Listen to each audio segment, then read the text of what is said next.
અસ્મિત ન્યૂઝમાં આપનું સ્વાગત છે। વડોદરાના દાંડિયા બજાર વિસ્તારમાં રેલવે પોલીસ હેડક્વાર્ટર નજીક આજે બપોરે ગંભીર અકસ્માત સર્જાયો હતો। દાંડિયા બજાર BSNL કચેરી પાસેના માર્ગે હંમેશા ભારે વાહન વ્યવહાર રહેતો હોય છે, ત્યારે આજે બપોરે આશરે 1 વાગ્યાના અરસામાં જેલ રોડ તરફથી આવી રહેલી એક કારના ચાલકની અચાનક તબિયત લથડતા સ્ટીયરિંગ પરનો કાબુ ગુમાવ્યો હતો। વાંકીચૂકી દોડતી આ કારે રસ્તા પર 2 બાઇક તેમજ અન્ય એક વાહનને અડફેટમાં લીધા હતા। અકસ્માતમાં કાર હિતેશભાઈ સૂર્યકાંત ઠક્કર ઉંમર 62 રહેવાસી મકરપુરા જાનકી પાર્ક સોસાયટીનું સારવાર પહેલા જ મોત નીપજ્યું હતું। અકસ્માતમાં એક કાર અને 2 બાઇકને ટક્કર લાગતા કરશનભાઈ ચંદુભાઈ રાઠવા અને પ્રતીક રાઠવા ગંભીર રીતે ઇજાગ્રસ્ત થયા હતા। બંનેને માથાના ભાગે ઈજા પહોંચતા તેમને તાત્કાલિક સારવાર માટે SSG હોસ્પિટલ ખસેડવામાં આવ્યા છે। અકસ્માતની જાણ થતાં પોલીસ સ્થળ પર પહોંચી હતી અને સમગ્ર ઘટના અંગે કાયદેસરની કાર્યવાહી હાથ ધરી છે।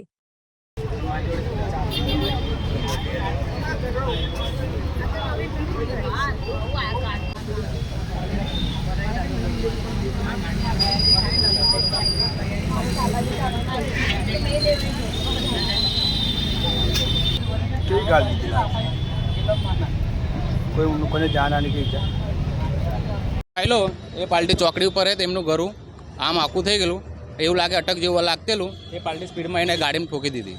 ओके हाँ बीजू कई क्या थयुं आ एक्सीडेंट? हाँ 4 रस्ता आगे आવું થયું एकदम हूँ बेटरी फिट करावेलो એટલે પાર્ટી મેં જોયું કે 4 રસ્તા પર ઘરું આમ થઈ ગયેલું એકદમ સિગ્નલ પર ઉભા સિગ્નલ પર ઉભરેલા એટલે 2 બાઇક વાળાને બી ઠોકેલી છે। સ્પ્લેન્ડર ગાડી છે એટલે ગાડી આવીને ઘૂસી ગયા કરાઈને। કોણ હતું?